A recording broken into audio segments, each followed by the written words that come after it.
wonder whether we bury Christ or carry him into the world. We're looking at the theme of talents today in the scriptures. Might ask, the talent that we have, what is it? What do we invest in? What is our treasure that we'll put ourselves into and invest time and energy into? Last week I was at a presentation at the Christian Healthcare Center in Wyckoff, and all of the participants except me are not Catholic ministers, men and women, but not Catholic. And there was a presentation by 5 ministers who took various times a trip to Santiago de Compostela in northern Spain. It's called the Real Camino, the sacred walk. The Camino is a walk, it's a journey, a pilgrimage. So people throughout the centuries have come from all over Europe. The Holy Land is one special place, Rome is another, and Compostela was the third of the major pilgrim sites. And if you look at the map of Spain, you'll see the roads, the Camino, coming from all different directions, going to Compostela.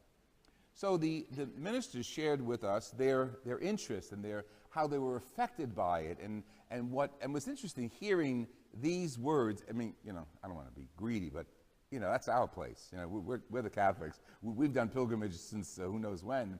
And it was interesting hearing this coming from non-Catholics, but very reverential and very spiritual and very Christian in their presentation.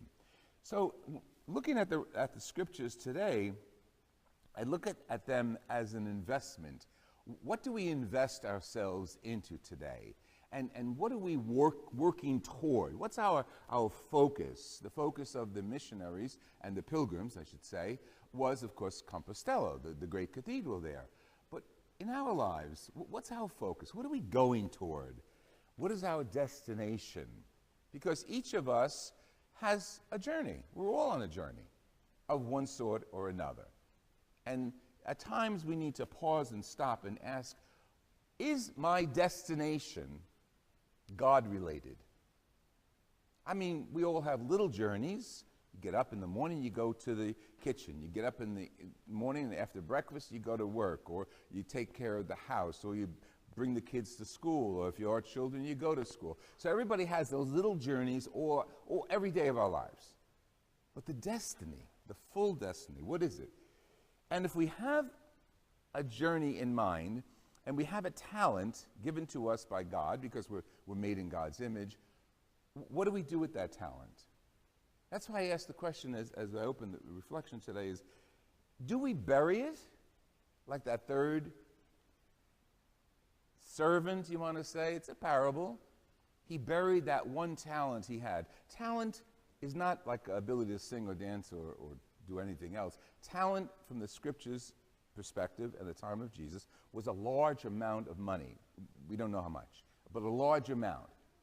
So one gets 5, one gets 3, one gets 1, but the one with 1 goes off and buries it, as we heard. Now, how to live appreciating the talent we have from God. And you know what?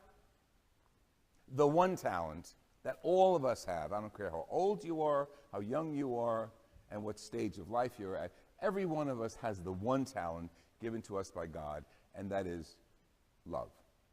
The ability to love. So let's use that as our talent today, and I want to paraphrase the reading from the Old Testament, from the book of Proverbs, using the concept of what a Christian should do with his or her talents. So let's go back to the book of Proverbs. I know it was really focused on the good wife and mother. A little chauvinistic. It's written by a man, probably, and telling us what a good wife and good woman is, but it doesn't say what I should be as the husband or father. So let's go back and let's change the scriptures, paraphrase them. When one finds a worthy Christian, that person's value is beyond pearls. His or her neighbors entrusting their hearts to one another as an unfailing prize, love. The Christian brings good and not evil every day of his or her life.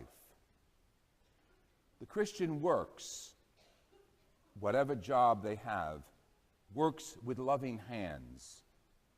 And the Christian places himself at the disposal of others, reaching out to the poor, extending his arms to the needy. Charm and possessiveness is deceptive, and beauty fleeting. But the Christian who fears the Lord, and fears not like I'm afraid of God, but holds God in great respect, holds God in awe. The Christian who fears and respects God is to be praised. Give him or her a reward for their labors, and let people praise them in the city and in the towns in which they live. Now that puts a little bit of a different twist on the talents that we all have as Christians, on how to use those talents, whether it's like this season, collecting, and it's very impressive to see the number of bags and boxes of food gathered at the doors, and the clothing drive being conducted by the Knights. But this is our Christian value, is to do this every day, to be loving, to be reaching out, to be entrusting our hearts to one another, and entrusting our hearts to those that love us and that we love. Now we go into the family situation, to entrust our hearts to one another, and we receive it back by entrusting our love to our children, our spouses, our parents, our relatives. And again, another great example is going to come Thursday when we sit down at various tables for Thanksgiving. Some with just friends, some with family and friends, some with a mixed combo, some even maybe alone. But it doesn't matter. We're entrusting ourselves to one another, and if we say a word of grace, we say a word of thanks, we're entrusting our hearts to God. Now, what happens when we do that? Well, if we use the imagery of the talents today, when you love, you get it back. When we love and we invest our love in people, don't look for it. That's not what this is all about. It's one way. When we love others, when we invest our love in the people that God has put around us, in our own abilities, now we can go into the talents that how we use the word commonly, in our abilities, whether it's to sing or perform or evangelize or read or serve in the kitchen or serve food or collect food, as we are using our talents of love and giving them away, we're getting it back. And that's the advantage of love. And you know there are those people who don't know love and don't want to have anything to do with love. Right? And they don't get it back. And they don't see it when it's out there because they're focused only on their selfishness. Again, we'll be hearing this in the next few weeks, the story of Scrooge. We all know the story. But what's the main focus of, not Charles Dickens, but Scrooge's character? He knew love, and he lost it. And he never went back to it. And he went into his own misery and his own world. And he didn't know love. He couldn't share it. Even when the ghosts brought him to different occasions of his own life and the contemporary life he was living, he couldn't see love. It wasn't for him. If you don't give it, you're not going to get it. If you don't love someone, even one, and you don't know what the experience of love is, you're screwed, basically. Scrooged, I should say. Oh, I should say Scrooged. That's good. Well, both work, though, right? I mean, God has given us that ability. He gives us His Son. What's that all about? Love in the flesh.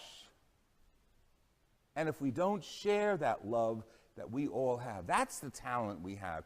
And can you measure it? You can't measure it. A lot of love, little love. If it's love, it's love. It's alive and it's well, and it reaches out to people, whether it's in our own little family circle, our neighborhood, or beyond our borders, to the migrants, to those who are hungry, to the people in this, whatever town or urban situation that we're going to feed them and to bring food and clothing. And it's so simple, but yet sometimes it misses. It goes right over our head, and we miss the talent that we have to love and to reach out. So by not sharing our love, I think we're burying Christ. We're burying the heart of love. By not sharing it, we're saying, no, it doesn't exist. Another thing the ministers mentioned, one of them especially, is very interesting. He said, when we finally got to Santiago de Compostela, he said, there's a tradition, you go behind the altar, and there's the effigy of St. James, Santiago St. James, the apostle who evangelized that area of the world. You touch the image, he says, and it's funny, he says, because I know Catholics do this, but for a Protestant to touch the relics of a saint, he says, but it was an experience I would never give up. And then the most beautiful thing happened at the end of the Mass. The bishop came down and spoke to people, and people coming over to him. Again, think of this in terms of love. Yes, it's the pilgrimage, but it's what the pilgrims saw. And some woman came over to him and brought a picture of her child and asked the bishop to pray for the child. And he not only prayed for the child, he blessed the woman and hugged the woman. And he said, I was so impressed with that. Now, problem, that he should be impressed with that. That shouldn't happen every day. It should happen everywhere we go and every church we see. Okay, so this guy was impressed with that because he hadn't seen it. Well, guess what? That's what we do as Christians. We hug and we kiss and we share our faith with each other. And we tell people we are praying for you, your relatives, our friends, others who are beyond our tables.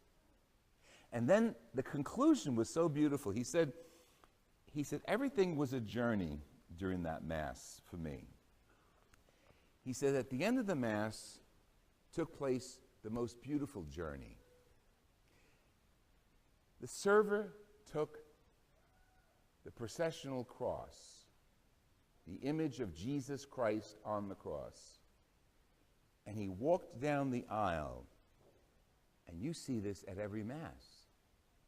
He walked down the aisle headed by Christ, all the clergy and the servers, and they went out into the world.